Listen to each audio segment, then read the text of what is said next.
Halo, halo. Kita kembali ngobrol bersama dengan Bung Rocky Gerung. Kalau tadi pagi kita ngobrolin soal SMK, sekarang ini ngobrolin ada kan NU ini kan baru saja memperingati 1 abad ya, dan salah satu steering komitinya itu Pak Erick Thohir gitu. Nah, ini rupanya dalam acara yang berlangsung di Sidoarjo, Jawa Timur itu sangat menonjol poster-poster Pak Erick Thohir gitu kan. Dan di mana-mana posternya rupanya bukan hanya kalau publik mungkin mengerti kening, tapi kalau NU sendiri merasa, oh, loh, ini kenapa jadi Erick Thohir kok di mana-mana apanya balihonya atau poster-posternya gitu. Dan ini yang dipersoalkan oleh Wakil Ketua PWNU Jawa Timur, dan kemudian ini dijelaskan oleh Wakil Sekjen PBNU bahwa Pak Erick Thohir itu warga Nahdien rupanya gitu loh. Jadi dan dia ini nggak main-main, Bung Rocky, disebutnya bahwa Banser bersertifikat. Nah, ini serem ini kalau seperti ini. Jadi kita lihat bagaimana kedangkalan itu bahkan masuk ke wilayah-wilayah kebudayaan tuh, kedangkalan politik gitu. Dan mesti dicari nama tuh bahasa bersertifikat, Nahdlin segala macam. Dan itu seolah-olah NU itu kita seolah-olah orang nggak ngerti apa itu NU, bagaimana basis NU itu didirikan tahun 26. Bagaimana NU itu berkelahi dengan Orde Baru sehingga Gus Dur harus tersingkir. Bagaimana NU itu menuntun negeri ini ke dalam ide-ide etika politik gitu. Sekarang semua itu hilang tuh. Jadi seolah-olah dengan menyebutkan Banser bersertifikat lalu sahlah pendangkalan politik kan. Dengan menganggap bahwa Erick Thohir Nahdlin, maka permissiveness itu berlangsung gitu. Saya kenal betul kultur NU tuh, karena saya bergaul banyak dengan kawan-kawan itu, yang tua maupun yang muda. Jadi sebetulnya yang kita mau perlihatkan adalah kejujuran di dalam organisasi itu tuh. Kalau ketuanya bilang kita tidak akan berpolitik, ya udah pakai aja itu sebagai doktrin kan.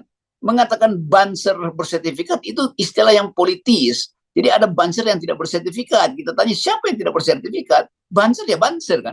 Jadi sekali lagi hanya demi dapat semacam asuransi untuk masuk dalam putaran politik, Erick Thohir memanfaatkan itu. Demikian juga sebaliknya teman-teman di NU itu tergiur dengan aktivitas pendangkalan itu.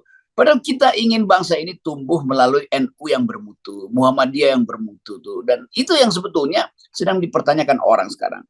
Nah dari segi Erick Thohir ya udah kita tahu lah Erick ya dia berhaklah sebagai warga negara. Tapi kelihatan betul ambisi dan kerakusan itu tuh dituangkan dalam segala macam sosmed itu tuh. Dan itu yang memuakkan sebetulnya. Karena kita ingin lihat persaingan yang bermutu, bukan dengan mencari captive market di organisasi kebudayaan. Demikian halnya dengan yang lain juga. Anies juga begitu. Jangan sampai lakukan hal yang sama itu. Main di captive market tuh. Dan orang mau lihat sebetulnya persaingan Anies, Ganjar. Ganjar juga main di captive marketnya Jokowi kan. Jadi ngapain orang nggak percaya diri harus cari minta diasuh. Ganjar minta diasuh oleh Jokowi, Erik minta diasuh oleh NU, Anies minta diasuh oleh uh, kuasi Islam. Itu juga terlihat sebetulnya. Jadi bagian-bagian ini yang mau kita pangkas. Jadi biarkan politik itu berlangsung dengan fasilitas relawan yang murni, yang sekarang sedang diperlihatkan oleh relawan Anies itu. Dan jangan sampai relawan Anies juga masuk dalam jebakan tadi tuh. Kalau nggak ada uang nggak mau turun itu. Ikuti pola Ganjar, ikuti pola Erik tuh. Lama-lama juga jadi pola akhirnya bahwa hanya dengan uang seseorang bisa menampilkan elektabilitasnya. Padahal itu justru yang tidak kita berantas. Jadi saya mau tegur sebetulnya teman-teman di NU maupun di tempat Erik, bukan karena soal dendam, tapi soal kita mau menegakkan Indonesia yang beretika di dalam politik. Nah itu yang saya dukung pernyataan dari Ketua NU, supaya betul-betul nggak ada calon dari NU tuh. Karena NU itu tidak didesain untuk itu. NU pernah didesain untuk persaingan politik, bahkan dengan Muhammadiyah dulu di awal tahun 55, itu karena tuntutan zaman yang memang NU memilih itu, jalan itu tuh. Nah sekarang kan NU menyatakan bahwa kami bukan partai politik. Partai politik adanya di PKB. Tapi PKB juga tetap dianggap sebagai yaitu anak asuh dari NU. NU yang mana? Ya NU yang Gus Durian, bukan NU yang kardus durian, kan begitu yang mulai yang harusnya dipercakapkan. Jadi dibuka soal itu. Nah kita di FNN hanya ingin membuka itu supaya publik tidak tertipu dengan segala macam tukar tambah. Segala macam istilah kita tahu lah, kekonyolan, kedangkalan. Sayang betul kalau Erick Thohir itu diingat sebagai orang yang cuma mau punya ambisi jadi wakil presiden gitu. Kan maksimal jadi wakil presiden sebetulnya. Wakil presiden siapa itu? Itu jadi Pak Erick Thohir itu datanglah ke saya nih atau maksud saya ke kami FNN, kita bicarakan itu supaya Anda diingat sebagai orang yang punya uang tetapi punya nilai juga dalam politik. Kan itu dasar berpikirnya begitu. Ya, oke. Saya kira begini, kalau kita lihat dari sisi Erick Thohirnya, begitu ya, Bung Rocky ya, kita mungkin ya namanya dia usaha, namanya ikhtiar, itu sah-sah saja dia melakukan itu. Tapi justru pertanyaan kita kan kita kemarin menaruh harapan dengan adanya kepengurusan PBNU yang baru yang menyatakan menarik diri dari kepentingan politik praktis, terus kemudian kembali ke Hitoh NU 1926. Tapi masa mereka juga terlalu naif melihat orang seperti Erick Thohir gitu. Ya karena disulap dengan materi kan. Kemarin kita deklarasikan Anies, dianggap saya dan Hersu adalah deklarator. Bukan, kita narasumber di situ untuk menguji. Kan kita bukan mempromosikan Anies, kita menginginkan Anies tidak dihalangi, itu aja tuh. Bukan supaya semua orang juga jangan dihalangi dong. Kalau mau menghalangi Anies, halangi yang lain juga tuh. Jadi fair competition itu yang kita perlukan tuh. Saya banyak dapat, wow, Rocky Gerung, bukan saya temannya Anies, tapi saya mengatakan bahwa saya nggak akan dukung Anda. Saya ingin Anda tidak dihambat, itu maksudnya tuh. Demikian juga pembicaraan kita di situ kan. Jadi kita mau fair, bahwa kita mau dorong semua orang masuk dalam kompetisi yang sehat itu. Maka kita hilangkan hambatan-hambatan itu. Money politics adalah hambatan dari politik yang sehat. Erick Thohir main money politics, Ganjar main money politics, maka kita hajar mereka tuh. Anies kalau main politik sama juga akan kena bogem FNN nanti kan. Jadi bagian itu yang justru secara final udah kita putuskan. Kalau mau berpolitik pakai relawan. Relawan diajar untuk menyumbang pada partainya, menyumbang pada kandidatnya, bukan kandidatnya yang nyogok ke relawan. Kan itu yang mesti kita bikin kontras tuh. Karena kan kita ini belum clear ya. Orang-orang seperti Ganjar, orang-orang seperti Erick Thohir misalnya, kita belum mendengar kalau mereka jadi presiden tuh maunya seperti apa Indonesia ini. Yang kita tahu kan mereka warawiri di TikTok atau Erick Thohir warawiri di partai politik di NU dan sebagainya. Harusnya kan sebagai seorang calon presiden kita tahu lah kira-kira gagasannya seperti apa. Anies meskipun belum langsung secara mendeklarasikan seperti apa, mendeklar seperti apa, tapi kita sudah melihat misalnya apa yang dilakukan di Jakarta misalnya, bagaimana dia melawan oligarki dalam soal reklamasi pulau dan sebagainya. Kan yang kita belum lihat pada Ganjar, yang terjadi Ganjar malah soal wadas gitu ya. Kalau Erick Thohir jelas saya masih blur, saya belum paham. Ini kalau dia mau jadi presiden atau wakil presiden, kira-kira bangsa ini mau dibawa kemana gitu ya? Iya, jadi gairah pada Anies karena orang lihat Anies lebih konsisten, walaupun itu relatif misalnya. Ya. Kalau kita misalnya uji Anies masih mengizinkan kelanjutan dari satu pulau di situ karena memang udah mulai dibangun gitu. Nanti kita uji lagi, apakah setara dengan IKN? Kalau IKN udah mulai dibangun, Anies mau bilang, oke lanjutan juga. Tetap kita akan uji itu kan. Tetapi itu ujian yang udah mulai dibuatkan. Nah Ganjar nggak ada ujiannya, tuh Erick Thohir nggak ada ujiannya.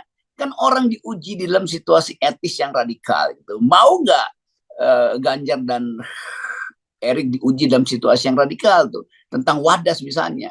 Kalau kita tanya ke Ganjar, Anda mau batalin IKN nggak tuh? Dia nggak mau jawab pasti kan. Kalau Erick Thohir juga begitu, kita tanya Anda mau kembalikan kereta cepat itu ke rel yang konvensional dengan menambah jalur atau mau pakai kereta cepat yang nanti merugikan rakyat, merugikan negara nanti di masa depan karena biaya return on investmentnya nggak nyampe-nyampe. Jadi hal-hal semacam ini yang ingin ditanyakan oleh rakyat. Sementara mereka tidak berkampanye tentang itu, tidak mempersoalkan itu, karena hati-hati, karena takut menyinggung Jokowi. Kan itu intinya kan.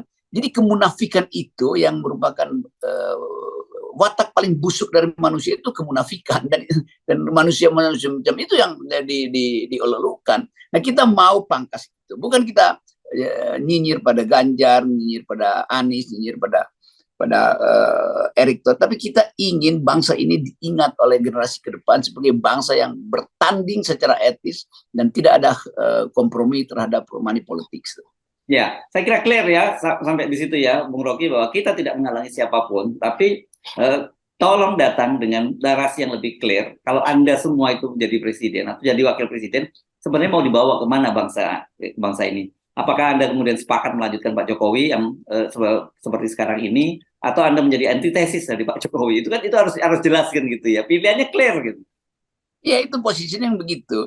Jangan siksa. Nasdem juga masih siksa tuh. Ya, Oh ya. enggak, Anies itu gabungan antara SBY dan Jokowi. Apa poinnya di situ? Takut buat bikin statement. Demokrat lebih jelas tuh. Enggak, Anies bagi kita antitesis terhadap Jokowi. Jadi main-main beginian ini itu artinya pertanda nggak ada yang jujur di dalam upaya untuk memperbaiki bangsa ini. Itu kritik kita juga pada Nasdem. Mau ngapain sih?